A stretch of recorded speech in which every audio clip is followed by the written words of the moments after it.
There were 6 alleged moon landings between 1969 and 1972, and there's been 0 moon landings since.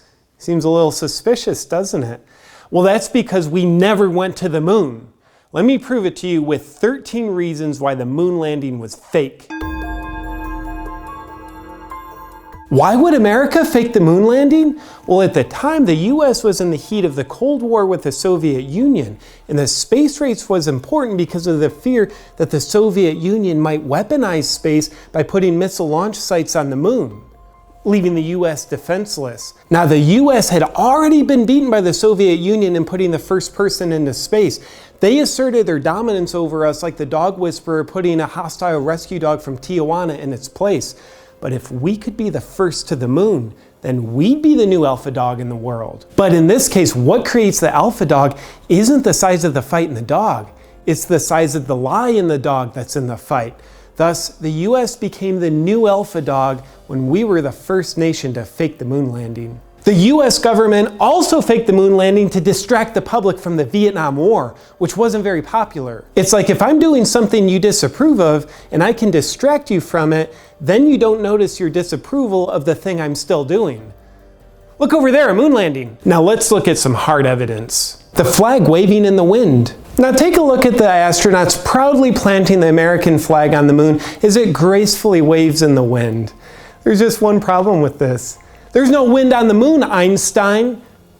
Evidence of a hoax. No dust kicked up on the lunar landing. Take a close look at the lunar module. You'll see there's no dust on the footpads, and it didn't leave a blast crater either. This would be approximately like diving into a swimming pool in your car and not making a splash. Guess what? The moon's surface is covered in dust. It's not like landing in a Walmart parking lot covered in pavement, so it would be impossible to land on the moon's surface without kicking up a dust storm. No stars in any photos. There are no stars in any photos taken from the moon.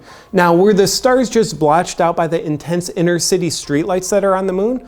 Or are there just no stars visible from the pretend moon inside of a Hollywood soundstage?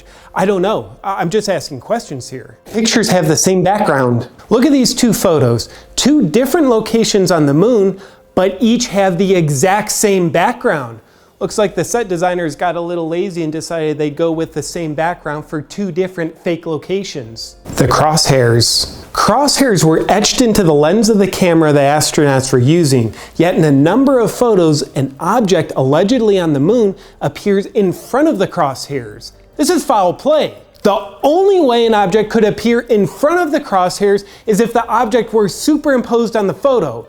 Fake photos trying to fake a real moon landing. Competing shadows. There's one source of light on the moon. It's called the sun.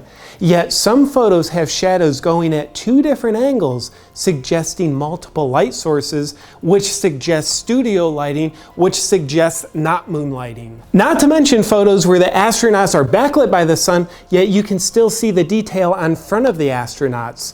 Hashtag studio lighting. Now, even getting to the moon alive would be impossible because of the Van Halen radiation belt.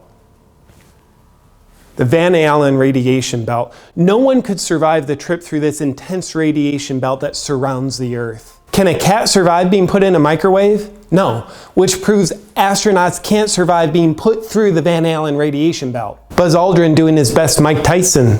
Now, in 2002, Buzz Aldrin punched a reporter who was denying the moon landing ever happened.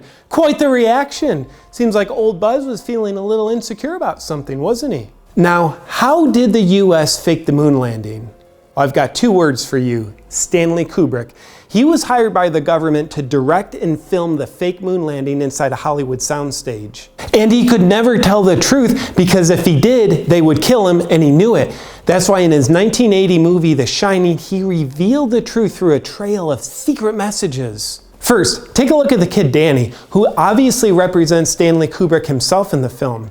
He's wearing an Apollo 11 sweater, which tells you Kubrick was Apollo 11. Next, take a look at the scene involving room 237. Room 237 obviously represents the moon because it's approximately 237,000 miles from the Earth. And take a look at the room key. It says room no 237, which means no moon. Plus, if you take the N from the word no, use it to replace the R in the word room, then flip the word backwards, you've got the word moon. And then after Danny enters the forbidden room 237, which represents the moon landing that took place behind closed doors, his sweater is tattered and he has marks on his throat, and he won't tell his mother what happened.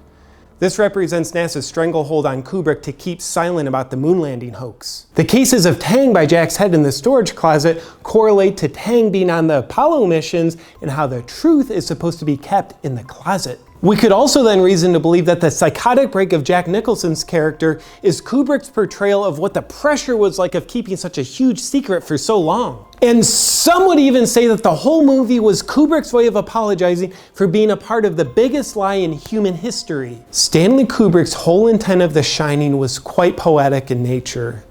Let the truth live beyond him. And indeed it did. Kubrick allegedly died in 1999 of a heart attack. Yeah, not very likely.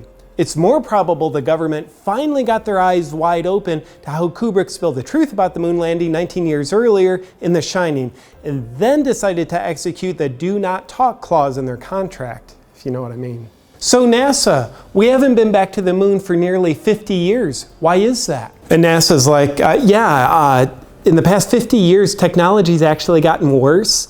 Yeah, the experts say human knowledge is doubling every 13 months. And yeah, your smartphone has more computing power than all of NASA's computers combined in 1969.